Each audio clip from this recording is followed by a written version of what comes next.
Fala, galera. Primeiramente, muito bom dia a todos. A gente vai retornar, né, às aulas da onde nós paramos. Como eu disse, eu tive vários problemas em relação a... Primeiro, meu computador deu pau. Aí ele não quer mais ligar. Aí o meu laptop também já estava ruim antes. E juntou isso tudo às obras, né, que estão fazendo aqui. Então vocês podem até escutar, né, um barulho de um martelo no fundo. Acho que vocês vão escutar daqui a pouco.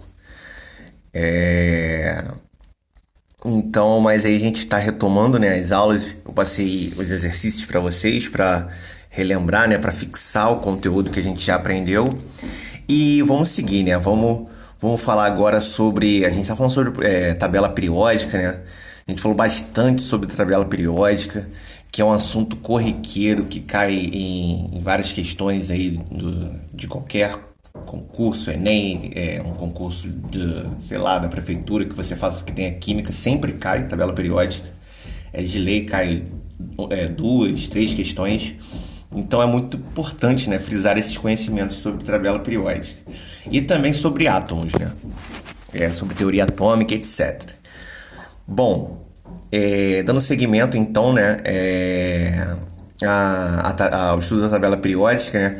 A tabela periódica, como eu disse, ela leva esse nome de periódica. Por quê? Porque existem propriedades nelas que se repetem, beleza? Algo que é periódico é algo que se repete, beleza? Como eu disse para vocês também em outras aulas, as estações do ano. As estações do ano é um processo periódico. Por quê? Porque aqui no hemisfério sul, sempre que for janeiro, vai ser verão. Sempre que for junho, vai ser inverno. Isso em 1800. E quando chegarmos a 2080... Ó, tá vendo um barulhinho de martelo? Ficou maior, né? E quando chegarmos em 2080, também vai ser verão em janeiro e inverno em junho. Então significa que as estações do ano é uma propriedade periódica, beleza? Então a tabela periódica, ela leva esse nome por quê? Porque dentro dela vão ter características que vão se repetir, beleza?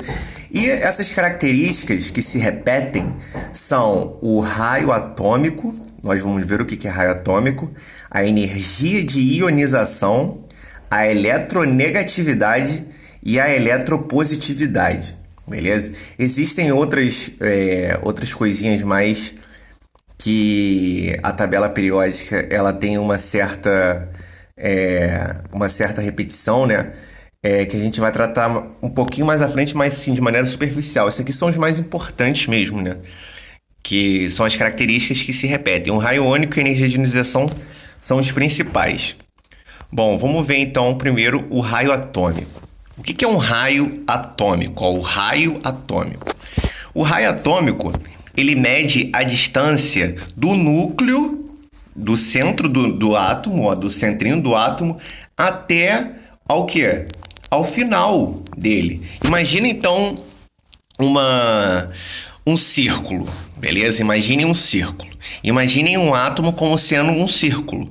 O raio vai ser o quê? Vai ser a distância do centro desse círculo até o final, né? A periferia do átomo.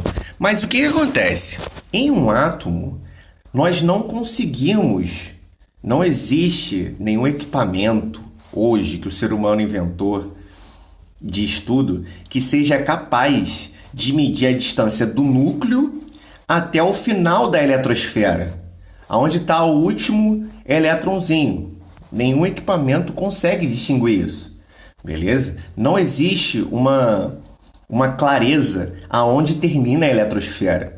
Então, como é que os químicos eles conseguiram fazer a medição do raio de um átomo? Bom, bem simples. Eles pegaram dois átomos que estejam um do lado do outro, que estejam colados, beleza? Como, por exemplo, um elemento no estado sólido. Quando você tem elementos no estado sólido, significa o quê? Significa que os átomos estão um do lado do outro, beleza? Quando você tem o estado líquido da matéria, você tem o quê? Os átomos um indo para cada lado. Imagina a água. O H2O tá o quê? Tá cada um indo para um lado e cada um indo para o outro. Beleza? É a molécula da água. Em um gás, é pior ainda. As moléculas elas estão em constante movimento aleatório. Beleza? Então, a maneira de se medir o raio atômico é o quê? É quando você tem os átomos colados uns aos outros. Beleza? E esse estado se encontra onde? No estado sólido da matéria. Quando a matéria está no estado sólido, você tem os átomos um do lado do outro. Então, o que acontece? Se você pegar, então, a distância entre um núcleo de um átomo ao núcleo de outro átomo, você vai ter uma distância d, certo? Se você dividir essa distância d por 2, você consegue, por diferença, achar o raio do átomo. Beleza? Então, ó, você tem aqui um átomozinho e você tem aqui outro átomozinho, certo? Você achar sozinho o raio de um átomo, como eu falei para vocês, não existe nenhum equipamento que consegue detectar o último elétron na camada de valência. Aquele elétronzinho mais externo. Não existe. Beleza? Então é necessário o quê? Necessário calcular a distância entre dois átomos que estejam juntos, um do lado do outro, e dividir por 2. Aqui, ó. Aqui vocês veem isso bem exemplificadamente. Beleza? Então, vocês têm uma distância D. Essa distância D entre núcleos de dois átomos dividido por 2. Aqui, ó, D dividido por 2 dá o quê? Dá a distância do núcleo até a periferia do átomo. Beleza? Então, aí nós temos o quê? Nós temos o raio de um átomo. Beleza? Então, essa é a primeira, né? A primeira propriedade periódica, né? E agora vamos entender como é que o raio de um átomo varia dentro da tabela periódica, beleza? Ó, em uma família, primeiro vamos ver em uma família como é que o raio ele atua. Lembrando que família é o quê? Família são as colunas verticais, beleza? Então, olha só. Em uma família, o raio aumenta de cima para baixo, conforme aumenta o número atômico e, portanto, o número de níveis de energia do átomo no estado fundamental. O que isso quer dizer? Você tem aqui o primeiro período, certo? Esse aqui está o hidrogênio. Aqui embaixo você tem o segundo período, beleza? E aqui embaixo você tem o terceiro. Vou botar a outra foto da tabela periódica, fica melhor. Deixa eu ver uma melhor. Aqui. Ó, hidrogênio, lítio, sódio, potássio, etc. Aqui você tem o quê? Você tem uma camada. No lítio, você tem 2 camadas. No sódio, o Na, você tem 3 camadas. O K, você tem 4 camadas. O Rb, você tem 5 camadas. Então, vocês veem que, à medida que vocês vão descendo na família, vocês aumentam o número de camadas. Então, se vocês aumentam o número de camadas, vocês aumentam o raio. Pensem numa cebola, beleza? Você tá com uma cebola. A cebola, se vocês já descascaram uma cebola, quem nunca descascou uma cebola, nunca viu uma cebola, corta uma cebola no meio. Você vai ver que a cebola, ela possui camadas, beleza? Então, o átomo é como se fosse uma cebola, beleza? No centro vai estar o núcleo e cada camada da cebola vai representar uma camada aqui da tabela periódica onde os elétrons estão. Então, conforme você vai aumentando o número de camadas, você vai aumentando o quê? Vai aumentando o raio. Você vê que se você tirar camadas da cebola, você vai ver que a cebola ela vai dar uma encolhida. Beleza? Aqui é a mesma coisa. À medida que você aumenta o número de camadas, você aumenta o raio, ou seja, andando de cima para baixo. E à medida que você diminui o número de camadas, você vai o quê? Você vai diminuindo o raio. beleza? Então, ó, pensem na cebola aí, é exatamente isso, beleza? Então, isso aqui que veio falando... Opa, perdão. Isso aqui que veio falando do raio em uma família, tudo isso que eu falei é exatamente o que está escrito aqui, beleza? Então, nós vimos então como é que o raio ele aumenta em uma família. Então, ele aumenta, ó, o raio aumenta de cima para baixo com o aumento do número de camadas. E vamos ver em um período. O raio aumenta da direita para a esquerda conforme diminui o número atômico. E com isso, diminui a atração do núcleo pelos elétrons do último nível de energia. O que ele quis dizer com isso? Ó, vamos voltar lá na tabela periódica. Beleza? Aqui. Vamos pegar como exemplo o K, que é o potássio, e o Ca, que está aqui debaixo da bolinha vermelha, que é o cálcio, que é o Ca, e o potássio, que é o K, beleza? Ambos estão aqui, ó, primeiro período, segundo período, terceiro período, quarto período, ou seja, quarta camada, beleza? Então, os dois, o potássio e o cálcio, têm 4 camadas. Se os dois têm 4 camadas... Quem vai ter o raio maior? O potássio ou o cálcio? O K ou o Ca? Bom, o K, ele tem 19 prótons. O Ca, ele tem 20 prótons. Então, pensem comigo num cabo de guerra, beleza? Você tem, de um lado de um cabo, 19 puxando... peguem a tabela periódica de vocês para acompanhar aí, fica melhor.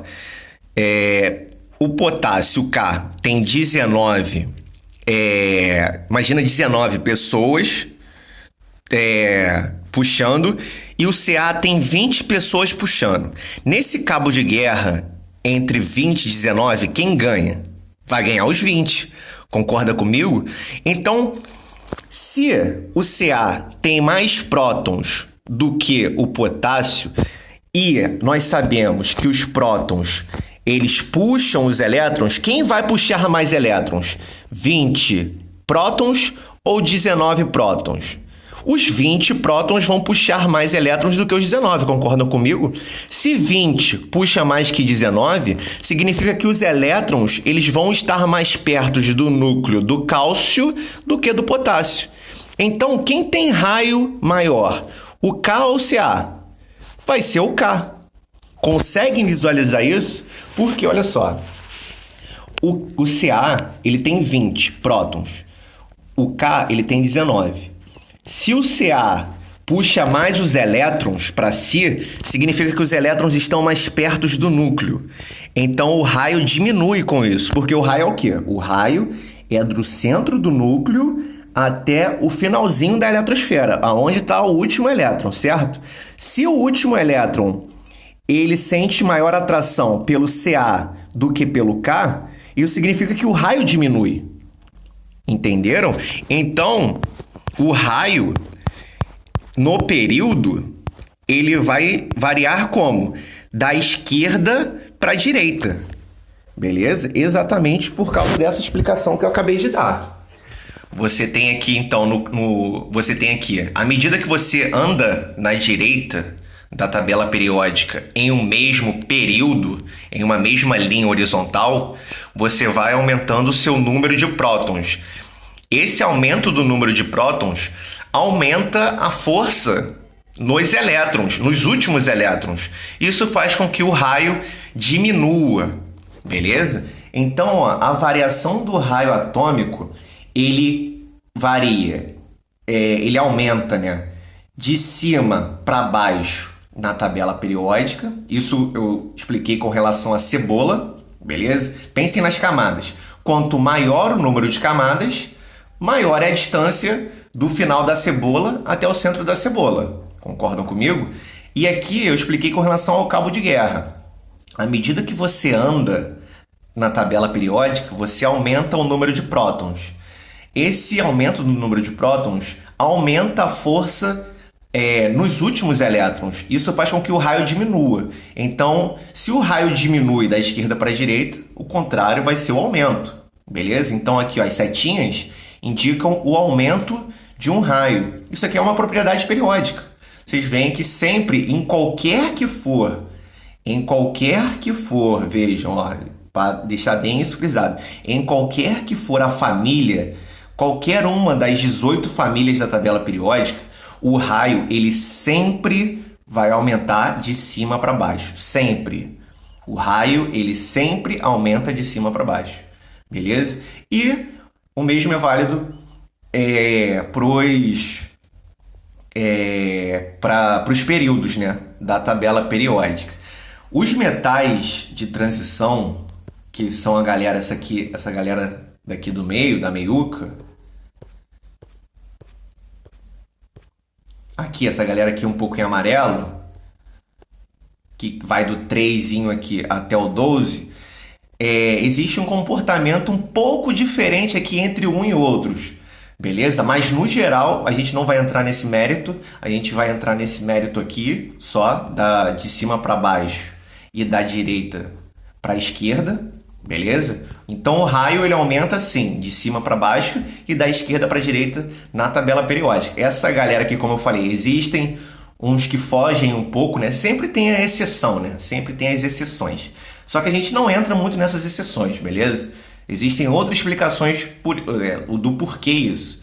Mas em uma família, sempre o raio vai aumentar de cima para baixo, em qualquer que seja a família, das 18 famílias da tabela periódica, e vai aumentar da direita para a esquerda.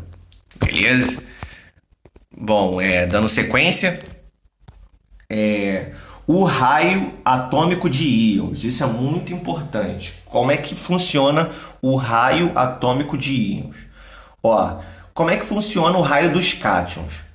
O raio atômico é sempre maior que o raio do respectivo cátion. Por que isso acontece? Imagina o sódio. O sódio ele tem 11 prótons e 11 elétrons, beleza? Vamos botar aqui no sódio. Aqui o sódio. O Nazinho aqui, tá vendo o sódio?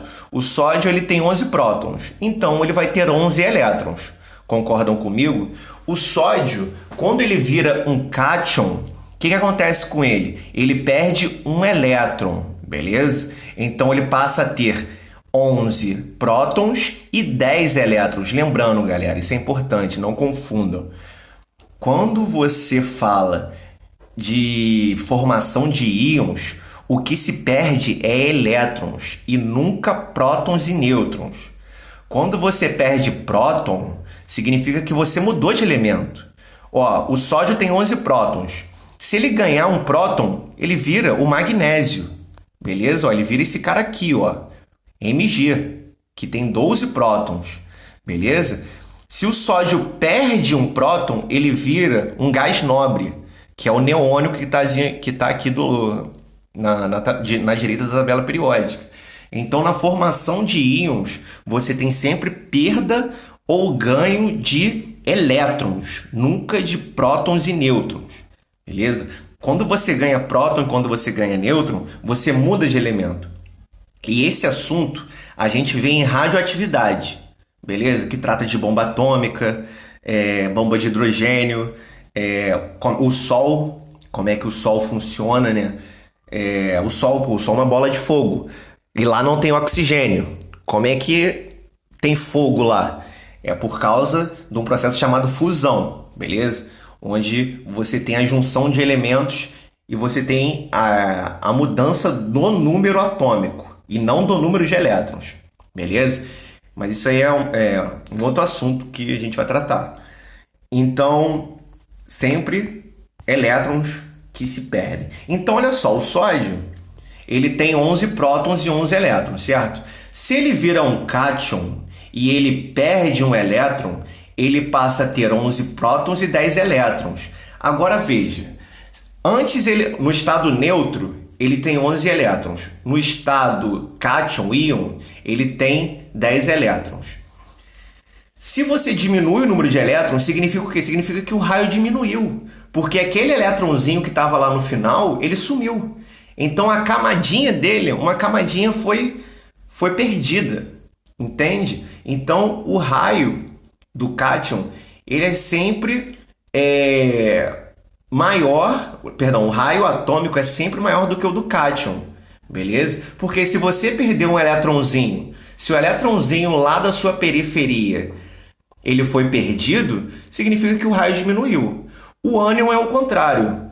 O ânion é o que? É quando você ganha um elétron. Beleza? Então, ó, quando você ganha um elétron, aí acontece o seguinte. Vamos imaginar o cloro. O cloro, ele tem 17 o cloro aqui. O cloro, ele tem 17 prótons e 17 elétrons. Beleza? Se ele ganhar mais um elétron, ele vira um ânion. Beleza? Ele vira um íon ânion. E ele passa a ter 18 elétrons. O que vai acontecer? Quando esse elétron entra lá na última camada dele, é como se houvesse uma briga entre elétrons. Por quê? Porque a gente sabe que elétron repele elétron. Negativo repele negativo. Então é como se fosse assim, tipo, entrou mais. O cloro tá de boa lá com 17 elétrons. Entrou mais um elétron, aquele elétron ali, ele vai meio que brigar com os outros elétrons pelo espaço. Isso faz o quê? Isso faz com que eles se distanciem um dos outros. E esse aumento da distância entre um elétron e o outro acaba aumentando o raio do elemento. Beleza? É porque como se o elétron, ele tipo assim, imagina uma ciranda. Você tem uma ciranda, certo? Aí vocês provavelmente todo mundo aqui já brincou. Eu já brinquei de ciranda, muito de ciranda. Não sei se vocês já brincaram, né? Não sei se é da época de vocês. Acredito que sim, que já brincaram de ciranda. Imagina a ciranda das festinhas juninas, beleza? Aí você tá numa ciranda. Sempre quando entra mais uma pessoa na ciranda, o que a galera fala? Abre a roda. Não é assim? Você imagina, você tem 4 pessoas brincando de ciranda. Entrou mais uma. Essa ciranda vai conseguir manter ali direitinho da mesma maneira que estava? Não. A galera vai falar, abre a roda. E entra mais um, abre a roda. Por quê? O que está acontecendo? O raio está aumentando. O raio da ciranda está aumentando. Se o raio da ciranda está aumentando, significa que o quê? Porque mais uma pessoa entrou. A mesma coisa acontece com os átomos. Se um elétron entra, o raio vai aumentar. Por quê? Porque vai ter o que? No caso dos elétrons, a repulsão entre os elétrons vai ser maior e eles vão ter que aumentar um pouco o seu raio para ficar, tipo assim, de boa. Entende? Então pensa na ciranda, é exatamente uma analogia perfeita para essa explicação. Se você aumenta mais uma pessoa na ciranda, o círculo aumenta, a roda aumenta. A mesma coisa acontece com o átomo, beleza?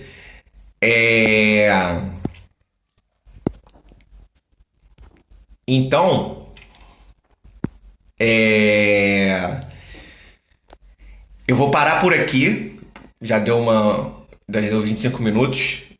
E o próximo assunto vai ser bastante extenso. Ficou uma aula boa, ficou uma aula leve de 25 minutos ali em média, né? Aí tá uma atividade, né, que eu vou deixar para vocês.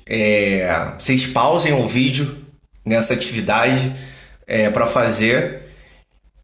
E eu vou começar a resposta dela na próxima aula, beleza? Então dá uma pausa no vídeo aí, tentem fazer esses 3 exercícios aí. É importante que vocês entendam como é que funciona o raio atômico, o raio iônico. É uma propriedade muito importante da tabela periódica, beleza? E é isso, galera. Qualquer dúvida, entre em contato comigo pelo Skype, pelo grupo da turma, pelo WhatsApp, enfim. Qualquer dúvida, entre em contato comigo. Então é isso aí, galera. Valeu, abraços, tchau, tchau. Até a próxima.